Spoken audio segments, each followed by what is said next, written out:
We're ready to talk about failure.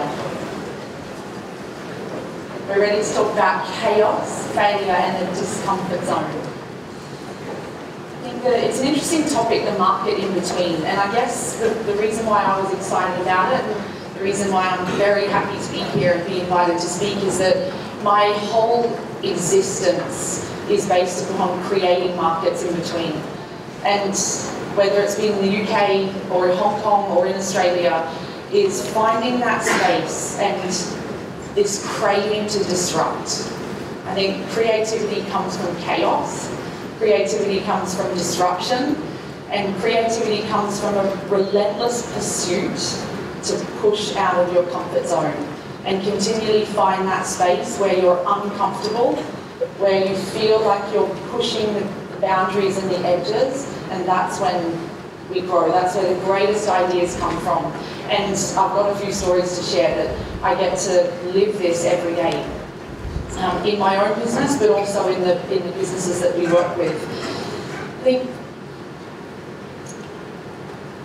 we have an unhealthy association with failure.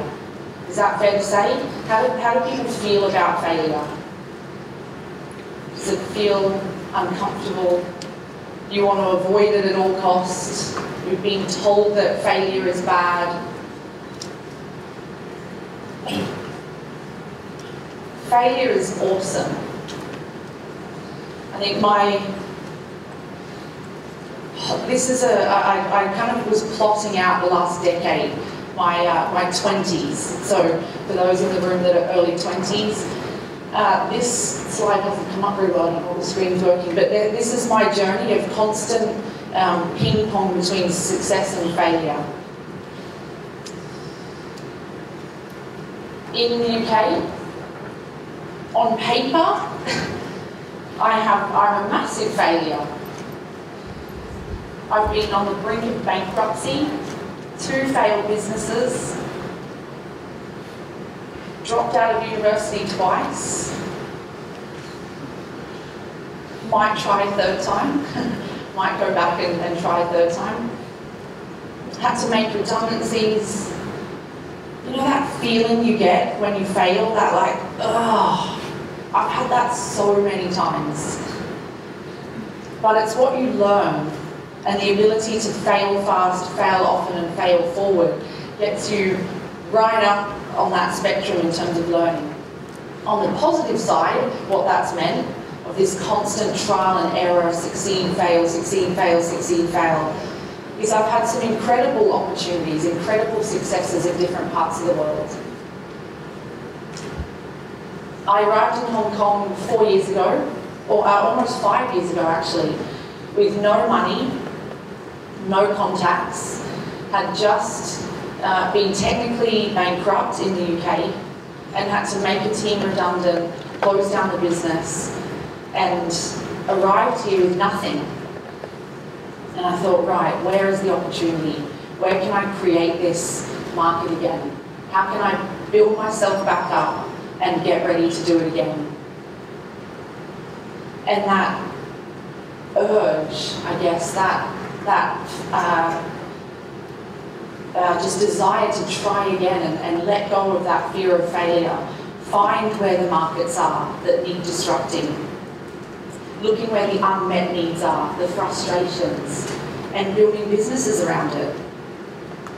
And I did for the 3rd time, I did that here in Hong Kong. And I asked the questions, what if we treated our candidates and employees like customers? I was looking at the way that marketers had created entirely new relationships with customers. The role now of the customer, the role between brand and customer has changed drastically. Looking at behaviour of consumers, the ability to collaborate, to connect, to co-create, the fact that everybody has a voice and a medium now, and the change in relationship that gives. Why do we stop there? Every customer is an employee. Every customer is a candidate. Every candidate is a customer. Every employee is a customer. So the mindset hasn't changed.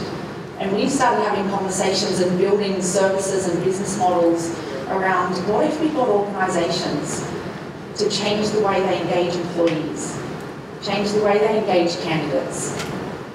And we created a market. We disrupted current business models, we charge differently, we have different types of people. We didn't hire the same people that previous consultants companies have hired. And 4 years later, we have a phenomenal business in this part of the world. Standard Chartered is one of our biggest clients, Ralph Lauren, Talisman in the oil and gas space, the Louis Vuitton Moet Hennessy Group. And people look at me all the time and think, how do you go into some of the world's best companies and work with the CEOs and the board members? It's because we believe in what we do. We have that passion. We get them to believe in what we believe in and created that market. And then success speaks for itself. If you have a fear of failure, we see all the time students at the individual level, whether you're a student or a professional, at the team level, whether you're working in teams at university or working in teams inside an organisation, and even at the organisation level, people crippled by fear, industries crippled by fear, organisations that were the best and now they're at the bottom of their industry, people held back by this fear of failure. And I'm inspired to try and address this, try and change this association with failure. Without failure, there would be no creativity. Without failure, there would be none of the best innovations of our time. This could be a trajectory if people just cruise along trying to avoid failure. Small, incremental growth. Failure creates, if you can learn and fail forward, creates exponential growth in the way you think, in what you're exposed to, in how you respond, your personal agility, your ability to bounce back. What will yours look like? When you're 30, having been through your 20s, will yours look like this? Or will yours look something like my journey? It comes down to mindset. I'm sure you've heard before, qualifications will get you so far. Maybe 1 foot. The CV, the piece of paper, your mindset, your attitude, the way that you engage, communicate, connect with people will get you through. And just thinking about what I wanted to share and some kind of, as you embark on this journey to come up with ideas, go out into the world, see what the unmet needs are, see where the frustrations exist with current services or current products. It's an incredibly exciting journey. We talk a lot about design thinking. We go in and we take the principles of design thinking that we use and companies are experts at in the consumer space, and we bring that internally. We bring design thinking into the candidate experience and into the employee experience. And we talk a lot about the myths of creativity. Brilliant ideas don't just magically pop into the minds of geniuses. We don't just realize solutions, we design them. And that ability to embrace chaos, to walk in other people's shoes, to get out there, experience what is going, where is the frustration, where is the unmet needs. Release that pressure and release that fear of failure.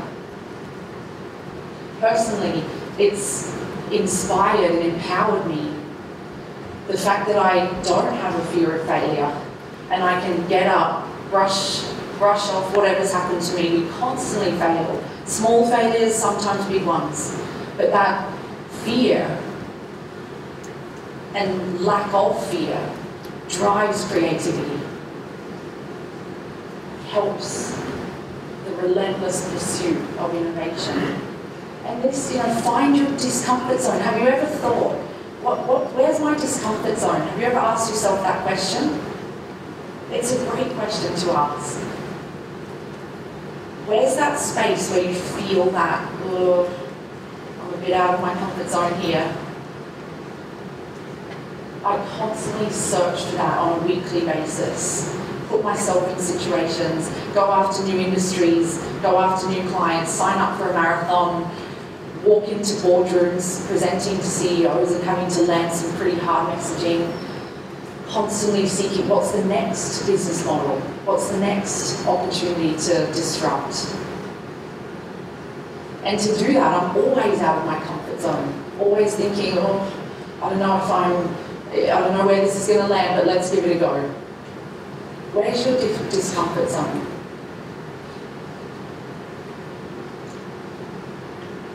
So I wish you good luck.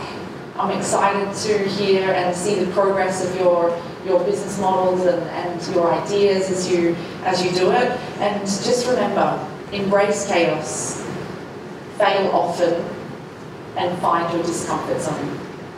Thank you.